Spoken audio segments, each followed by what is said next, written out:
Kung saan may dalawa o tatlong nagkatipon sa kanyang pangalan, siya ay naroroon sa ating kalagitnaan. We are more than two. We are more than three. Our Lord Jesus is in this place today, church. Hallelujah!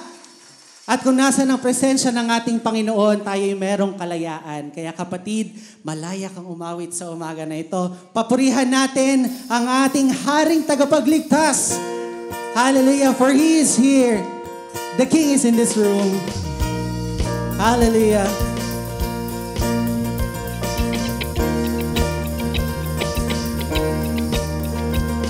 Come open the doors and make way. The King is in the room. The King is in the room. Expectant for strongholds to break. 'Cause we know He can do. We know you can do. We're gonna see lives change.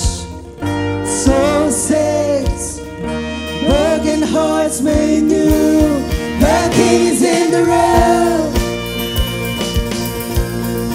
Lord, we enthrone you upon our praise. The King is in the room.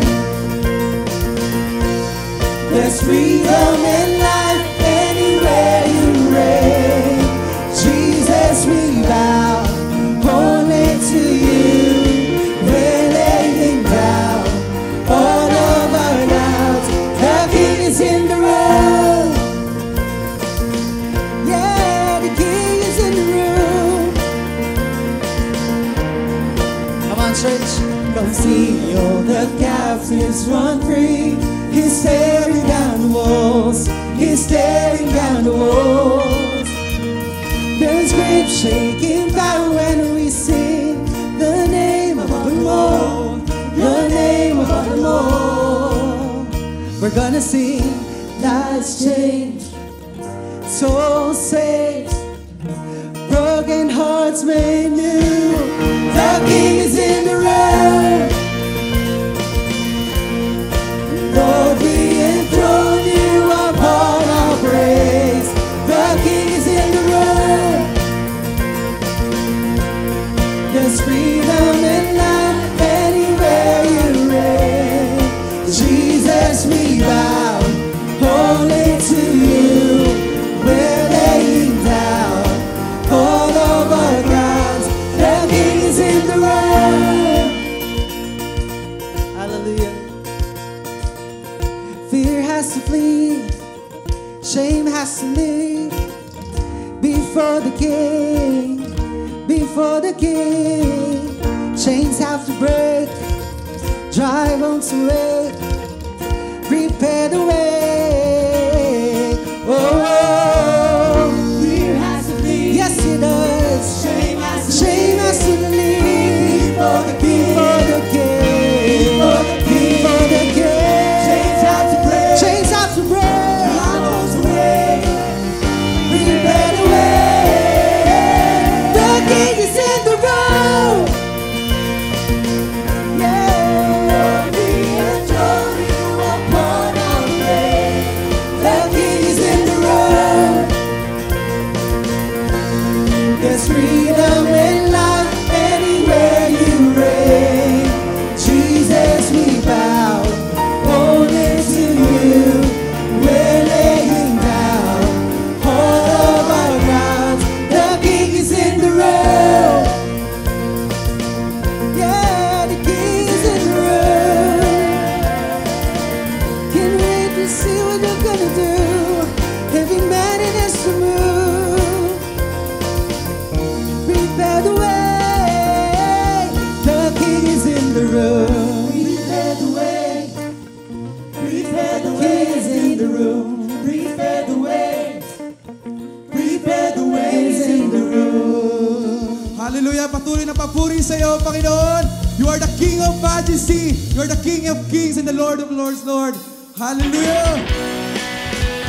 Praise you, Jesus!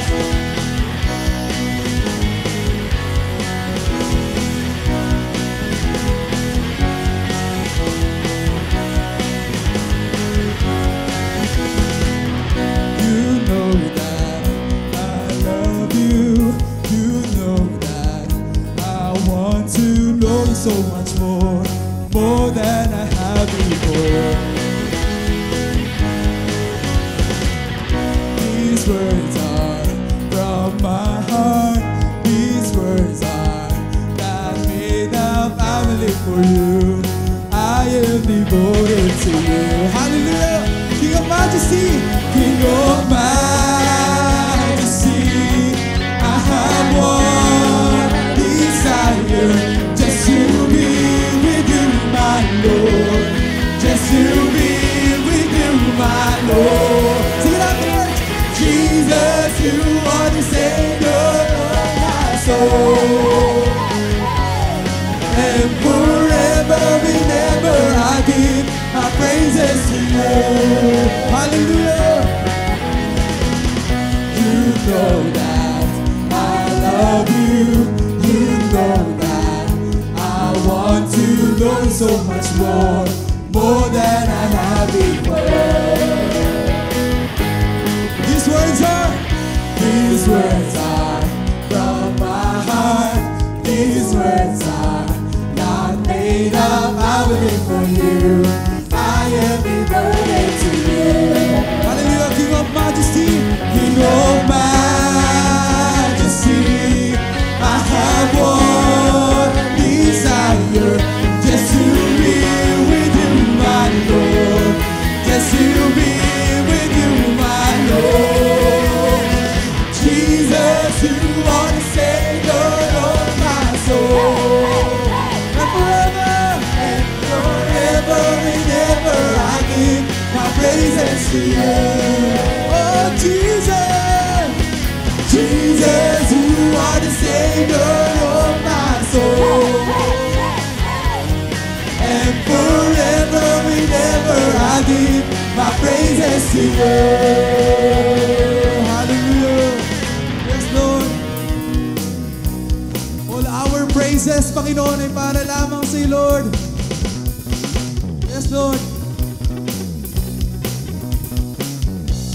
You're the King. King of Majesty, I have one desire, just to be with you, my Lord. Just to be with you, my Lord. Jesus, you are the Savior of my soul. And forever and ever I give my praises to you. Oh, sing you, Jesus. Jesus, you are the Savior of my soul. And forever and ever I give my praises to you. Forever and forever and ever I give my praises to you. And forever and forever and ever I give my praises to you. Oh, praise you, Jesus. We worship you, Lord. Hallelujah.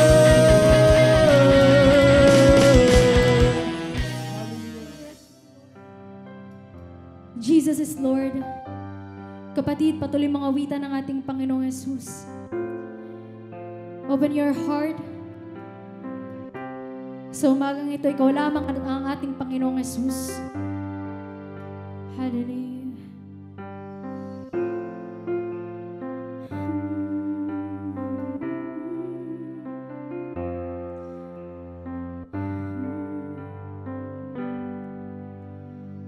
Holy, holy are you, Lord. The whole earth is filled with your glory.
The whole world is filled with your glory.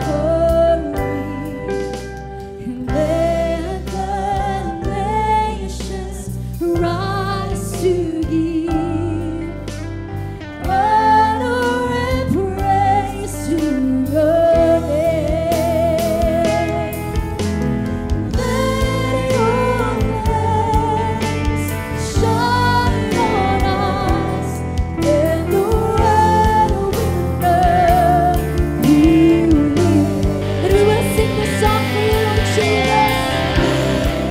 Oh, we welcome you, Holy Spirit.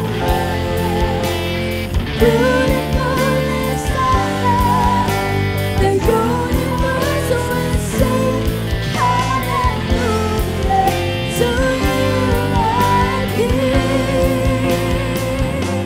And all the heavens shout your praise. Beautiful is the land, the universe will sing hallelujah to you, our King.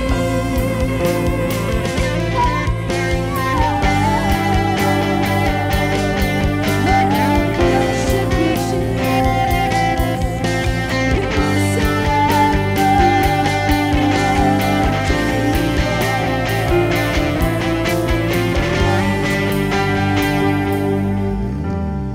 We let your face shine on us, and the world will know you live. Come on, church, lift up your voice.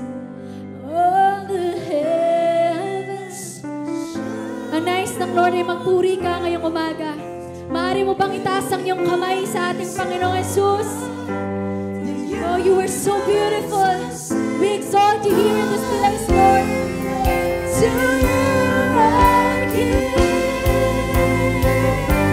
And the heavens shout your praise. 'Cause beautiful is the land, the universe will sing hallelujah to you, our King. Hallelujah to you, our King. Hallelujah to you, our King. So, ngayong araw po ay all worship service po tayo. So, nag-praise and worship po tayo kanina, pero later on, meron pa pong isang set. Kaya po, ang tanong ko po sa inyo, mahalaga po ba yung pagpupuri sa ating mga buhay bilang mga Kristiyano? Amen. Alam niyo po mga kapatid, napakaraming nangyayari sa pagpupuri pa lang. Sa ating pananambahan pa lang, sa pag-awit pa lang, marami na pong ginagawa ang ating Panginoon. Amen po ba? Kaya po, sa araw na ito, pag-uusapan po natin, yun pong tumakita natin yung mga tao nag-worship. Napakasarap tingnan na yung mga tao nagpupuri sa ating Diyos. Mahalaga po ito sa ating mga buhay bilang mga Kristiyano. Kaya po, pag-usapan natin ngayon, the power of worship. May kapangyarihan po ang pagpupuri sa ating Diyos. At ang ating verse sa umagang ito, sa buong maghapon na ito, Psalm 95 verse 6, ang sabi po dyan, "Come, let us bow down in worship. Let us kneel before the Lord our Maker." So mga kapatid, kung titingnan po natin, yung pong worship na word po dyan, pag tinignan natin yung original language ng Biblia, sa Hebrew, yung word na worship po ay shaha, which means to bow down, to kneel, to prostrate oneself. So, yung palang pagpupuri, ayon doon sa ginamit na salita sa Hebrew, ay pagyuko. Pag nagpuri daw po, pagyuko, pagluhod, at pagpapatira pa. Yung pagpapatira pa po yung you lie flat on your face doon po sa sahig. No po? At alam niyo po, itong bagay na ito, itong gesture na to, yung sa sobrang pasasalamat natin sa Lord, sa kabutihan niya sa ating mga buhay, ginagawa po natin yon to acknowledge Him. At yung ibinababa natin ng ating mga sarili para lalo siyang maitaas sa ating mga buhay. Subukan niyo po yan. Alam niyo po, yung Biblia, pag binasa mo, especially po sa Book of Psalms, makikita natin dyan yung iba't ibang bodily gestures pag nagpuri sa Lord. Doon sa awit 47, sabi doon, pumalakpak. Sa awit 63, itaas ang kamay. Doon po sa awit 150, sabi doon, sumayaw. Tapos tugtugin lahat ng instrumento, maingay. Sa lakas ng tugtog daw, purihin si Yahweh.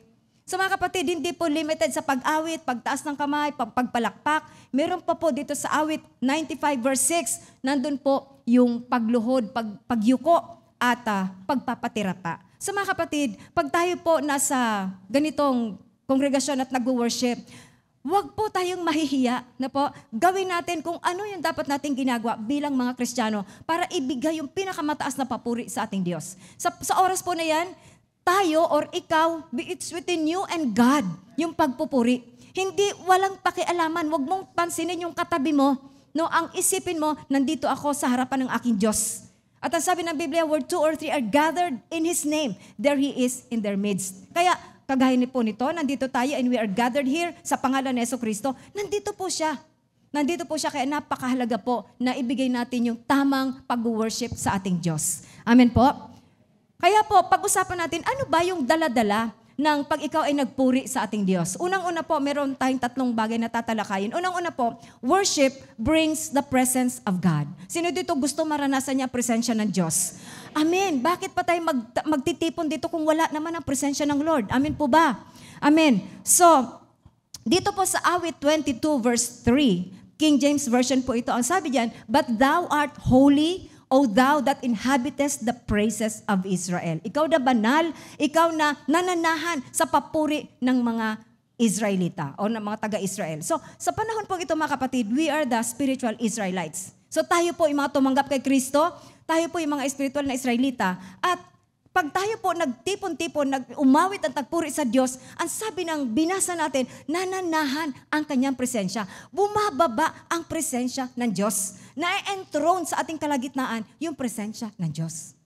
Pwede natin sabihin, totoo po kaya yan? Kapatid, yan ang sabi ng Biblia. Hindi po ako nagsabi niyan.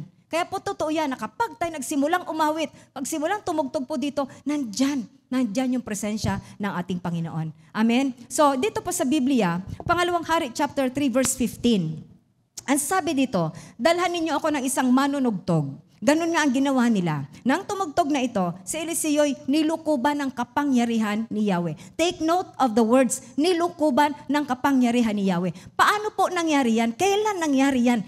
Nung nagsimula pong mag-worship itong si Propetang Eliseo. Nag-worship. Bakit siya humingi ng manunugtog? Because he was going to worship God. At nang nagpuri po siya, ang sabi ng Biblia, nilukuban siya ng kapangyarihan ng Diyos. Na po, ano itong pangyayaring ito? Yung mga Israelita po, makikigyera po sila. Kalaban nila yung mga Moabita. Ngayon, habang sila naglalakbay doon sa ilang, naubusan sila ng tubig.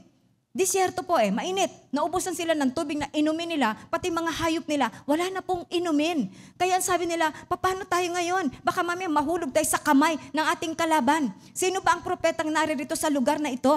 Ang sabi nila, mayroong propeta dito, si Propetang Eliseo. So puntahan natin. So yun po, sabi nila, nagpunta kami rito, makikigyera kami doon sa mga Moabita. Ngayon wala na kaming tubig. At ang sabi nila, ito ang tugon ni Eliseo, Propetang Eliseo, dalhan niyo ako ng manunugtog. So ang hiningi niya, manunugtog. Ang hiningi niya, member ng worship team. At pagkatapos umawit, tumugtog. At pagkatapos lumukob sa kanyang kapangyarihan ng Diyos. At nung nasa kapangyarihan na po siya ng Diyos, nagpahayag ang Diyos sa kanya. At ang sabi ng Lord sa kanya, bibigyan ko sila ng tubig. Walang ulan, tuyo yung ilog, pero bukas, babaha ng tubig ang ilog. So yun ang sinabi ni Propetang Eliseo, huwag kayong mag-alala, sasamahan kayo ng Diyos, meron kayong tubig. Tama nga po, kinabukasan, pagising nila, nakita nila, umaapaw yung ilog ng tubig. Pero walang ulan. See? Paano nangyari yon? Kasi nag-worship si Propetang Eliseo at nagpahayag ang Diyos sa kanya at binigyang pabor yung mga Israelita na sasamahan sila sa kanilang pangangailangan sa pagkikidigma doon sa kanilang kalaban. Amen po ba? So mga kapatid, tayo din po sa panahon na ito, kapag tayo nagpuri sa Diyos, na po, lulukuban tayo ng kapangyarihan ng Diyos at magkakaroon tayo ng mga revelations from the Lord. Makakapangusap po siya sa atin. No po? At i-guide niya tayo ano yung ating mga dapat gawin kung meron tayong mga dinudulog sa Kanya para sa atin pong mga concerns. Amen po. Gusto niyo po ba yan? Amen. Pero sa ating nakita, ano ang ginawa? Nag-worship po sila. Amen. Yan po. So napakahalaga po mga kapatid. So, kung dumarating pala ang presensya ng Diyos sa ating mga papuri at pagsamba, gawin na rin natin ito. Ituring na mahalagang susi ito para makapasok sa kanyang presensya. So yung susi, para ma-experience mo yung presence ng Lord, you need to worship God. Na po, kagaya po dito. Ang sabi diyan sa Awit 100 verse 4, pumasok sa kanyang templo na ang puso'y nagdiriwang, umaawit, nagpupuri sa loob ng dakong banal. Purihin ang ngalan niya at siya'y pasalamatan. So mga kapatid, kailangan pag pumasok na tayo sa worship, ito yung dapat na ating nararamdaman. Nagdiriwang ka, umaawit ka, nagpupuri sa dakong banal. Dito po sa lugar na ito, no po, pinupuri natin ang kanyang kadakilaan. Alam niyo, nakakalungkot minsan kasi may mga Kristiyano po kasi na para bagang hindi nagmamadali. Na parang ang sinasabi nila, uy, late na tayo. Okay lang yan. Kasi awitan pa lang naman. Palang naman. Wala pang preaching. Mga kapatid, nako, ito pong praise and worship ka, pinag-aaralan po natin, there is power in worship. Na po, kaya wag po natin itong binabaliwala. Na po, ito ang susi para makapasok po tayo sa presensya ng Lord. Ngayon, dahil hindi ka naka-join sa praise and worship, yung susi, no po, alam niyo yung praise and worship portion, this is our ministry to God.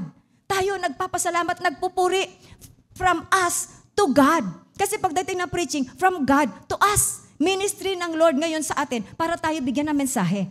Pero bakit hindi natin ibigay sa Kanya yung papuri para sa Kanya? Kaya po, minsan kahit preaching na, wala yung kaisipan mo, parang hindi ka maka-breakthrough. Bakit? Kasi wala yung susi. Kasi hindi ka nagpuri. Kasi minis out mo. Nagpa-late ka, hindi ka nagmamadali. Pero bakit pag ibang lakad, ang aga-aga, naka-ready na? Pero bakit pag magsisimba pag linggo, doon palang maghahanap ng damit, doon palang maghahanap ng isusuot? Bakit hindi natin i-prepare? Lahat, gabi pa lang, naka-ready na yung ating mga puso para pag sa umaga, wala ka nang iniisip na problema, hindi na umiinit ang ulo mo, nandun yung kagalakan sa puso mo, excited ka para pumunta sa pananambahan. Amen po ba? Kaya po ako mga kapatid bago po kayo pumasok dito, mag-CR na po. Magbaon po kayo ng tubig para hindi po kayo lumalabas para bibili ng inumin. At yung mga cellphone po natin, paki-turn off naman po. Kasi ito na nga lang para sa Lord. No, tapos naka-on ang cellphone. Nakakaya sa Panginoon minsan po may mga nakikita ko minsan na nagri-ring ang phone. Oh, I understand. Unless it's a matter of life and death, may sakit sa pamilya, meron sa ospital, pero kung wala naman, na po, no, yung Sunday para sa Lord na yan. O trabaho ko kasi to. Pwede bang hindiin muna kasi nasa church tayo? Minsan po magre-ring ang phone. Malakas, nadidinig. Tapos siyempre walang signal masyado. So nadidinig mo din siya. Hello. Teka, hello. Nasa church ako. Hello. Very distracting, di po ba mga kapatid? Kaya i-ready na natin. Paki-turn off ang cellphone para sa Lord ang oras na yan. Amen po ba? Bigay natin yung paggalang, pagpupuri, reverence and awe with reverence and awe para sa ating Diyos. Amen po. Yun po mga kapatid. So, kaya po, kailangan nandun yung kagalakan. Nakakalungkot kapag ka nagpupuri tayo, tapos parang, kapatid, wala po tayo sa lamay. Pag tayo nag-worship sa Lord, nandun tayo nagpupuri tayo sa Diyos na buhay. So, dapat nandun yung sigla, nandun yung kagalakan. Amen po ba? Susi ito para makapasok tayo sa presensya ng ating Panginoon. Amen? Gusto niyo po yun? Amen. Praise God. Pangalawa, worship brings victory in our battle. Sino ang may mga laban dito ngayon sa buhay? Maring laban sa kalusugan, laban sa pananalapi, laban sa trabaho, sa pamilya, sa pag-aaral, kung ano man yan. Pero kapatid, pag nag-worship ka, magkakaroon ka ng victory sa lahat ng laban ng buhay mo. Amen. Dito po sa Pangalawang Kronika, chapter 20, 21-23, sabi dito, matapos niyang paalalahanan ang mga tao, pumili siya ng mga mang-aawit na magpupuri kay Yahweh dahil sa kanyang kahangahangang kabanalan. Again, ang hiningi, mang-aawit, magpupuri. Okay. Nilagay niya ang mga ito sa unahan ng hukbo at habang daay umaawit, purihin si Yahweh, pag-ibig niya ay tunay, laging tapat kailanman. Na marinig ng mga kaawayang awitan, ginulo sila ni Yahweh. Dahil dito, sila ang nagkagulo. Ang sinalakay ng mga Amonita at Moabita ay ang kasama nilang taga-Edom at nilipol nila ang mga ito. Pagkatapos sila ang nagpatayan. Konting back up. Ano to? Again, meron silang labanan. Susuong sa gyera sa labanan itong mga Israelita. Okay po? At pagkatapos ngayon, Nanalangin sila kasi ang dami nila, 3 sila magkakakampi, Amonita, Moabita, Edomita, ang dami nila. So ngayon nagpray sila, Lord, pinapupunta mo kami doon, sabi mo, ikaw ang bahala sa amin, Lord, samahan mo kami, ingatan mo kami, Lord, bigyan mo kami ng tagumpay. Nagpipray po sila. Habang sila nag-worship at nagpupuri, nagpipray, alam niyo po, yung isa sa nakasama po nila, nilukuban ng kapangyarihan ng Diyos at nagpahayag. Ang sabi doon, katagpuin nyo lang sila doon sa lugar kung saan kayo magkikita ng iyong kalaban. At pagkatapos, hindi na kayo kailangang gumalaw, doon lang kayo sapagkat ang Diyos ang lalaban para sa inyo at magkakaroon kayo ng tagumpay. So yun ang kapahayagan. So kinabukasan, inorganize na po ni King Jehoshaphat yung kanyang hukbo. Pero tingnan nyo po, ano ang nilagay niya sa harapan ng hukbo? Mga sundalo ba? Hindi. Ano ang inilagay niya po? Mga mang-aawit, mga magpupuri sa Diyos. Yun ang nasa harapan. Which is not normal sa ordinaryong tao. Dapat pinakamagagaling na sundalo siguro. Pero bakit siya yung mga mang-aawit? Kasi yun ang tingin niya, ang magiging susi ng kanilang tagumpay, yung pagpupuri sa Diyos. So, lumakad na sila. Habang umaawit ang inaawit nila, purihin si Yahweh, pag-ibig niya'y tunay, laging tapat kailanman. Yun ang kanilang inaawit. At sabi ng ating binasa, narinig ito ng kaaway. At ang naging reaksyon ng kaaway, natakot sila. Nataranta po sila kasi ginulo sila ng Diyos. At pagkatas ang nangyari, sila po ang nagpatayan. Tapos ang laban. Tama, yung sinabi ng Lord, hindi kayo kailang kumilos, ako ang lalaban para sa inyo. O di sila ngayon naglaban-laban, yung mga kalaban nila, sila ang nagpatayan. Okay po mga kapatid, so, ano ang naging susi nito? Yung kanilang pag-awit. Alam niyo mga kapatid, syempre, yung mga kalaban nila, hindi galing sa Diyos yun, galing sa kaaway yun. Yung mga Israelita, kasama nila si Lord. So ngayon, yung kalaban nila, yung demonyo, yung masasamang espiritu. So mga kapatid, ano ibig sabihin? Meron pong spiritual warfare. Okay? May spiritual warfare na nangyayari sa ating buhay. Tanging mga sandatang espiritual tulad ng mga praise and worship songs lang din ang makapagbibigay tagumpay sa atin. Kaya magpuri at manambahan na. Mga kapatid, sa buhay natin, syempre, ayon mga demonyo, ayaw nila na magkaroon tagumpay ang mga Kristiyano. Number 1, target tayo ng mga demonyo. Ayaw nila na tayo ay maligtas. Lahat ng panggugulo, gagawin po nila. So merong spiritual warfare, meron laging labanan. Mga kapatid, at maging aware po tayo dyan. Okay po? At dahil di natin sila nakikita, hindi obra yung itak, hindi obra yung pana, hindi obra yung baril para sa kanila. Hindi po. Kasi mga espiritu sila. Ano sabi ng Pangalawang Korinto 10:4? Ang sandata namin sa pakikipaglaban ay hindi makamundo, kundi ang kapangyarihan ng Diyos na nakakapagpabagsak ng mga kuta. So in this case, yung pag-worship natin sa Lord, yun ang kapangyarihan ng Diyos. Amin po ba? Isipin mo, sila nagpatayan sa dinami-dami, ilang daang libo sila ang nagpatayan. Kapatid, ano ang laban mo sa buhay? May spiritual warfare. Parang nagtataka ka, bakit pag may sweldo, mayroon agad may sakit, mayroon na nauospital? Tapos, bakit ganun? Nagbibisyo na dati naman ang babait? Parang gulo-gulo ng pamilya ko? Bakit yung kumpanya ko biglang nagsara? Bakit yung trabaho ko ganito? Bakit yung trato ng boss ko ngayon ganito sa akin? Kapatid, baka nawa-warfare ka? At anong dapat mong gawin? Mag-worship. Nananalangin tayo pero we need to worship God. Kasi dito sa ating pinag-aaralan, yung naging susi sa kanilang tagumpay, pagpupuri sa Diyos. Amen po. Amen. So mga kapatid, napakahalaga po nito. Meron palaging spiritual warfare. Okay? So wala pong mawawala sa atin. Bakit laging spiritual warfare? Because yung warfare po, totoo. It's real. Yung spiritual warfare. Totoo, may mga demonyo, masasamang espiritu. Kaya lagi tayo dapat handa para labanan itong mga spiritual na kalaban natin na ito. Okay po? So, kailangan, kahapon, meron kaming film showing. Makikita niyo yan sa Sunday. Huwag po kayong nga-absent sa Sunday kasi maganda po yung pinanood namin kahapon about spiritual warfare. Okay po? So, kailangan tayo laging handa dahil meron tayong kalaban. Okay po? So, pangatlo, worship brings peace and joy in difficult situations. Kaya sa mga pinakamadidilim na sitwasyon sa buhay mo, yung praise and worship. Okay, so mga kapatid, tayo sa bahay natin, kung ano-ano mga kanta ang pinapatugtog. Tama po? Bakit hindi praise and worship songs ang ipatugtog natin? Maghapon, umaga, hanggang tanghali, hanggang hapon, total nagpapatugtog ka rin lang naman. And because yung mga pinapatugtog natin, mga makamundong awitin, yung atin pong bibig, yun na rin ang inaawit. So paano nga yung spiritual warfare? Kaya wala pong nangyayari, kaya talunan tayo kasi wala pong gumuguho sa mga kuta ng kaaway. So, mag-memorize ka ng mga kanta. Kung hindi nyo memorize ang kanta, Doon po sa Spotify, doon po sa YouTube. Marami po, patugtugin po natin yan. Nako mga kapatid, masakit po yan sa kanilang mga tenga, doon sa mga demonyo at masasamang espiritu. Napakarami. Mamaya, I will tell you some experiences po sa deliverance. Okay? So number 3, worship brings peace and joy even in difficult situations. Ang sabi dyan, sa dambana mo, O Diyos, ako naman ay dudulog, yamang galak at ligaya ang sa aking iyong dulot. Sa saliw ng alpay, magpupuri akong lubos, buong lugod na aawit ako sa iyo na aking Diyos. So mga kapatid, yun po ang dulot ng pagpupuri, pag-worship, yung galak at ligaya. Na po, at pagkatapos, may mga instrumento, kung marunong ka magitara ka. Kung wala, sige, kahit ikaw, umawit ka. At pagkatapos, mararamdaman mo, meron kang kagalakan at kapayapaan na mararamdaman sa iyong puso.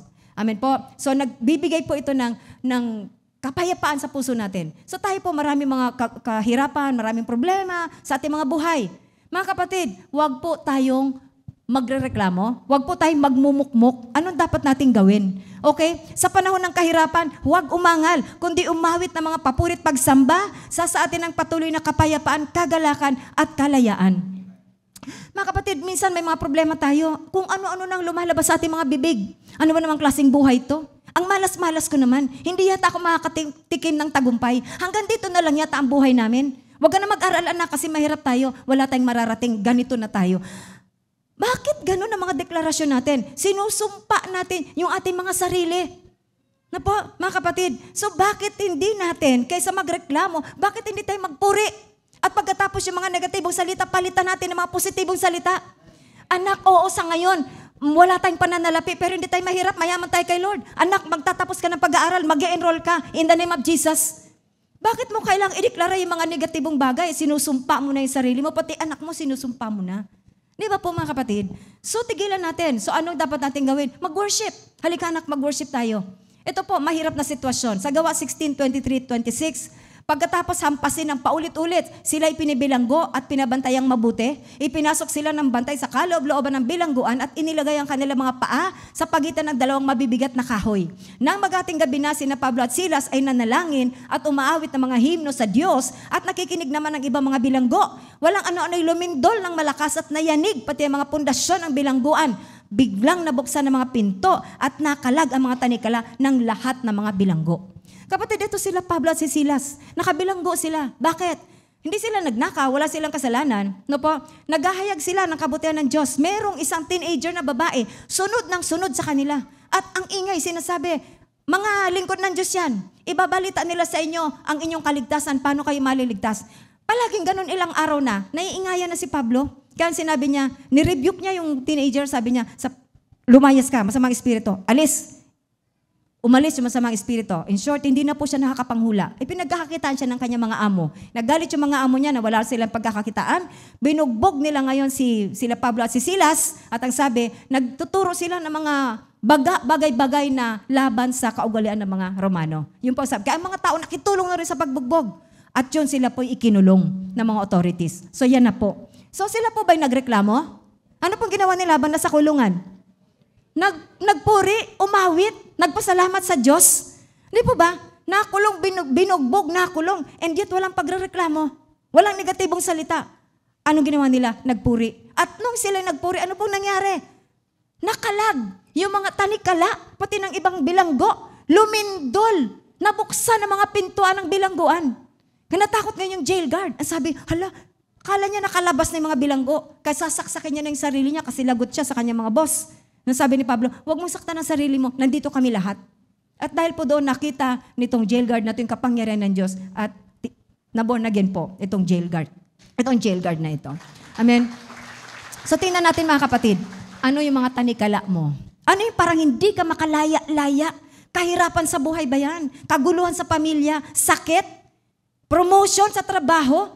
Kung ano mang kabiguan, parang hindi ka makalaya-laya. Kapatid, maaring nasa spiritual warfare ka. Ginagawa mo naman ang lahat. Ang sipag mo naman. Masipag ka sa trabaho. Inaalagaan mo yung mga anak mo, tinuturuan ng maayos. Pero bakit ganun? Parang failure lahat. Na po, kapatid, baka may kaaway na kumikilos laban sa pamilya mo. Kaya ano dapat gawin natin? Kung paano yung ginawa nila, Apostol Pablo at ni Silas, gawin po natin. Mag-worship tayo and see how God will free us from kung anumang bondage meron tayo. Amen po ba? Naniniwala po ba kayo dyan? Alam niyo mga kapatid, marami kaming na-experience sa deliverance. Alam niyo po, minsan pag ang hirap, sinasabi ng Espiritu, hindi ako alis dito, akin ito. No? Anong ginagawa ni Pastor Dan? Tawagin, meron bang member ng worship team dyan? Meron bang singer dyan? Meron bang instrumentalist dyan? Tawagin, umawit tayo. Nangyari po yan. Umawit kami, umawit. Tugtog, awit kami, awit. Nagsisisigaw yung mga kabataan na inaalyan naman sa mga espiritu. At pagkatapos yung isa nagsalita, Pastor, ang laki yung demonyo. Nakikita niya, ang laki po ng demonyo, Pastor. Ang laki ng sungay. Ang pula ng balat, may balahibo, ang laki ng buntot, Pastor. Awit lang, awit, awit. Nagwawala yung 5 kabataan, nagwawala po sila. Wala kaming ginawa, nag-worship. Worship! Kasi, in Jesus' name, umalis ka. Hindi kami aalis dito, amin to. Sige, worship, worship. Alam niyo po, maya-maya lang, tulog na yung mga kabataan. Nagising po sila, hindi nila alam ang nangyari. So ano ginawa namin? Nag-worship po kami. So mga kapatid, napakahalaga po nagpag-worship. Minsan sa deliverance, pag umawit kami, ano sinasabi naman sa mga espiritu? Tinatakpan po ang tenga at sigaw ng sigaw. Tumigil kayo, tumigil kayo. Ang sakit sa tenga. Apoy, apoy, apoy. Nasusunog daw sila doon sa awitan. Doon sa lyrics ng pagpupuri sa Diyos. Nasusunog daw sila. At sige na, alis na ako dito, alis na ako dito. Tumigil kayo sa pag-awit ninyo. Ganun po mga kapatid. Kaya pagka meron ka mga parang tanikala sa buhay mo, umawit ka. Mag-worship ka sa Lord. Lord, umawit ka. Hindi ka marunong umawit. Pagpatugtog ka ng mga worship songs. At tingnan mo kung ano ang gagawin ng Lord para makalaya ka at makita mo yung kapangyarihan ng Diyos sa pamamagitan ng pagpupuri mo. Amen? Hallelujah. Praise God, praise the Lord. Ngayon po mga kapatid, titingnan natin, paano magiging katanggap-tanggap sa Lord yung ating mga pag-awit. Okay? Meron po tayong acronym, CAA. Okay? For our worship to be acceptable to God, it must be CAA. Ano yung C? Number 1, it should be Christ-centered. Okay po? Kaya't lagi tayong mag-alay ng papuri bilang handog sa Diyos sa pamamagitan ni Jesus, papuring mula sa ating mga labi na nagpapahayag ng ating pagkilala sa Kanyang pangalan. So, worship the name of Jesus. Hindi po generic ang Diyos natin dito. Pag sinabing Diyos, sino bang Diyos? Pero sinasabi natin dito, itong verse na to, kailangan yung ating papuring handog sa pamamagitan ni Jesus. Okay po? Dito pa, Philippians 2:9-11. Ang sabi po dito, dahil dito, siya'y lubusang itinaas ng Diyos at binigyan ng pangalang higit sa lahat ng pangalan. Sa gayon, sa pangalan ni Jesus, ay luluhod at magpupuri ang lahat ng nasa langit, nasa lupa at nasa ilalim ng lupa. At ang lahat ay magpapahayag na si Jesucristo ay Panginoon sa kaluluwalhati ng Diyos Ama. So mga kapatid, the moment we lift the name of Jesus, hindi po magsiselos ang Diyos Ama. Ang sabi dyan, sa kaluluwalhati ng Diyos Ama. It is for the glory of the Father kapag tayo po nagpupuri sa pangalan ng ating Panginoong Jesucristo. Kasi siya po yung pinadala ng Diyos Ama. Siya po yung emissary, siya po yung representative ng Diyos Ama at siya yung namatay sa krus ng Kalbaryo. Kaya po tayo, pag nagpuri tayo, it should be in the name of Christ. Okay? So, si Jesus lamang po. Okay? So, CAA. O ano susunod? A. Para maging acceptable sa Lord yung ating pagpupuri, it should be all out. Ano ba ibig sabihin ng all out sa Tagalog? Bigay todo. Bigay hilig. Yahweh, ako'y buong pusong aawit ng pasasalamat. Sa harap ng ibang Diyos, pupurihin kitang ganap. Okay, so, kailangan mga kapatid, yung buong puso, buong lakas, buong kaluluwa, yung dapat nating pagpupuri. Ang sabi dito ni Apostol Pablo sa unang Korinto 14:15, ano ang dapat kong gawin? Mananalangin ako sa pamamagitan ng aking espiritu. Ngunit gagamitin ko rin ang aking pag-iisip sa aking pananalangin. Ako'y aawit sa pamamagitan ng espiritu, ngunit gagamitin ko rin ang aking pag-iisip sa aking pag-awit.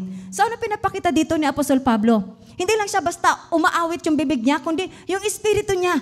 Ibig sabihin, the whole of you, body, soul, and spirit, dapat nagpupuri ka sa Lord. Yung all-out na pagpupuri, nakikita po yan. Okay, pwede naman tayo magpuri po mga kapatid. Sa puso lang, tahimik ka lang dyan.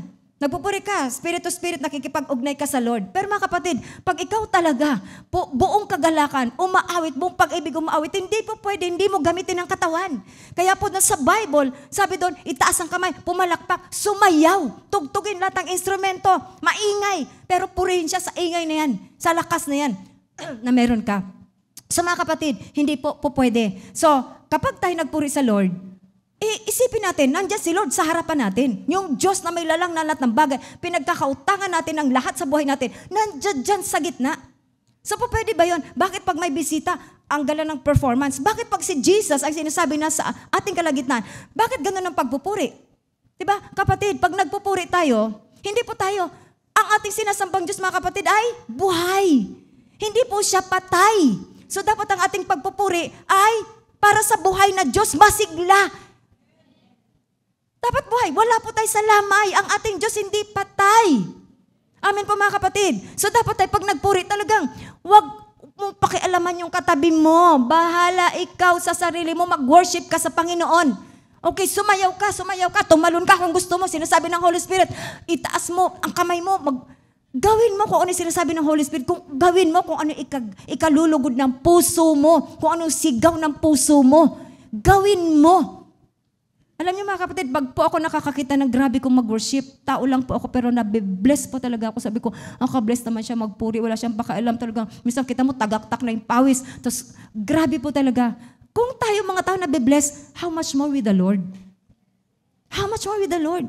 Kanina yung opening picture ko, yung makita mo talaga yung fervent worship and prayer, nakaka-bless po yun. Ngayon, pag imagine mo isang kongregasyon na nagpupuri,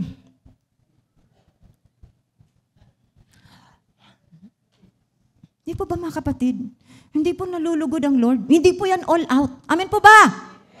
Pag sinabi ng Lord, lumuhod ka, luhod! Masakit ang tuhod ko. Baka doon ka pagagalingin ng Lord, gamitin mo tuhod mo. Amen. Pag sinabi ng Lord, magpatira pa ka. Merong gagawin ang Lord. Kaya kasi sinasabihan, magpatira pa. Walang pakialaman. Alam niyo, pag ginawa po natin yan, yung leading ng Holy Spirit, paano mag-worship sa Lord, ang sarap, sobrang sarap. Pag natapos ka, parang lahat ng bigat ng katawan mo, tanggal. Uuwi kang masaya. At nandun naglalakad ka na, tumatalon-talon ka pa, parang dala-dala mo pa rin yung spirit of worship. Amen po mga kapatid.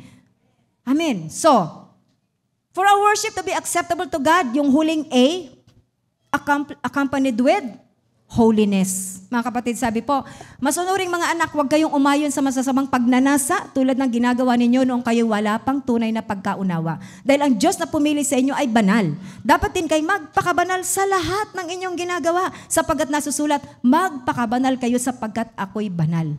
Unang Pedro chapter 1, 15 and 16. At ang sabi ng Hebrews 12 verse 14, without holiness, no one will see the Lord. So mga kapatid, kung gusto natin maranasan talaga yung presensya ng Lord, kailangan lumalakad po tayo ng may kabanalan. Amen. So sabihin mo, ay sino ba nung perfecto nagkakasala? Yes, nagkakasala po tayo. Pero the moment that we sin, kailangan po nandun yung 1 John 1:9, Lord, nagkasala po ako. Patawarin mo ko. And He is just and faithful to forgive us. Pero wag natin sasadyain. Meron namang 1 John 1:9, okay lang magkasala. Wag po. Paano kung abutan tayo ng kamatay na hindi tayo nakahingi ng tawad sa Lord? Okay, so wag po nating abusuhin yung verse na yan. So, yun po mga kapatid, kailangan po na lumalakad tayo na may kabanalan at katuwiran, nakakaya sa Panginoon. Yung Kristiyano ka lang na banal pag Sunday, tapos mula Lunes hanggang Sabado, iba na yung buhay mo, balik ka sa dating buhay. Tapos magpupuri ka ulit. Walang breakthrough, mga kapatid. Hindi natin mararanasan yung presence ng Lord. Hindi natin mararanasan yung mga pagpapalaan ng Lord dahil hindi po tayo kalugod-lugod sa harapan ng ating Panginoon. Amen po ba? Amen. So, makipag-struggle po tayo sa kasalanan. Lagi nating tatandaan, hindi nalulugod ang Lord sa kasalanan dahil siya ay banal. Huwag tayong biglang may magsabi lang, sige, sama na. No! Alalahanin mo, yung katawan mo, templo ng Espiritu Santo yan. Yung buhay mo, binili na ng Diyos yan. Hindi na yan sa'yo. So, kailangan po tayo ay lumakad ayon sa landas na nais ng Lord lakaran natin. Amen po ba? And for my last slide, mga kapatid, for any man or woman on this earth who is bored and turned off by worship is not ready for heaven. Sabi po ni Tozer. So mga kapatid, yun pong mga hikab-hikab sa pagpupuri sa Lord, yung mga tinatamad mag-worship sa Lord, yung mga nakahalukip-kip na parang walang pakialam. Sabi dyan, sila daw po yung mga tao na hindi handa doon sa langit. Sino dito gustong pumasok sa kalangitan? Amen. So kung gusto po natin lahat pumunta sa langit, kailangan tayo ay marunong magpuri dito pa lang sa lupa. Sapagkat doon po sa langit, wala tayong ibang gagawin kundi ang magpuri. So dapat dito po mga kapatid, yung practice ng pagpupuri, ginagawa na po natin. Amen. Alam niyo, makikita niyo naman po yung mga talagang interesado magpuri, na gustong-gustong purihin si Lord. Pag natapos ang praise and worship, tapos na kaagad. Pero ang haba na ng praise and worship. Pero ang kanyang sinasabi, tapos na agad. Pero yung mga board sa worship, ang tagal-tagal naman ng praise and worship team na to. Ngawit na yung paa ko. Yun po, yung mga walang interest mag-worship. Delikado kapatid, pag walang interest mag-worship, delikado kung papasok ba sa langit. Amen? So kaya mga kapatid, kanina kung hindi tayo nakapagpuri sa Lord, i-apply natin yung atin pong natutunan ngayon. I-apply natin, ipakita natin sa Lord na talagang ina-appreciate natin siya, pinasasalamatan natin siya at excited ka. Kung sa ibang okasyon, excited ka nga eh. What about yung pagpupuri sa Lord na napakahalaga? Amen? So mamaya itagtag yung mga bigat na yan. Baka mamaya mabigat kasi marami mga nakalambitin dyan ng mga masamang espiritu or mga basura ng demonyo kaya may mga sakit. Itagtag yan. Tumalon, sumayaw. No, itaas sa mga kamay talagang, hindi pakitang tao. Ipakita natin sa Lord kung gaano natin siya gustong purihin at sambahin. Amen po? Amen. So tayong lahat ay tumayo mga kapatid. Hallelujah. Sige po. Can we shout out, the joy of the Lord is my strength. The joy of the Lord is my strength. The joy of the Lord is my strength. Amen. Hallelujah.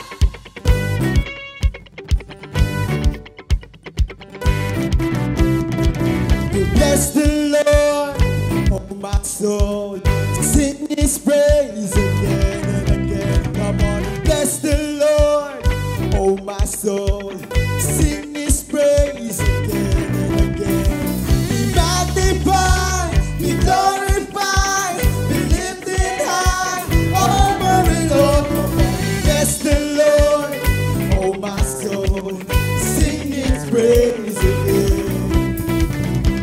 You've given me so many reasons. I've got to praise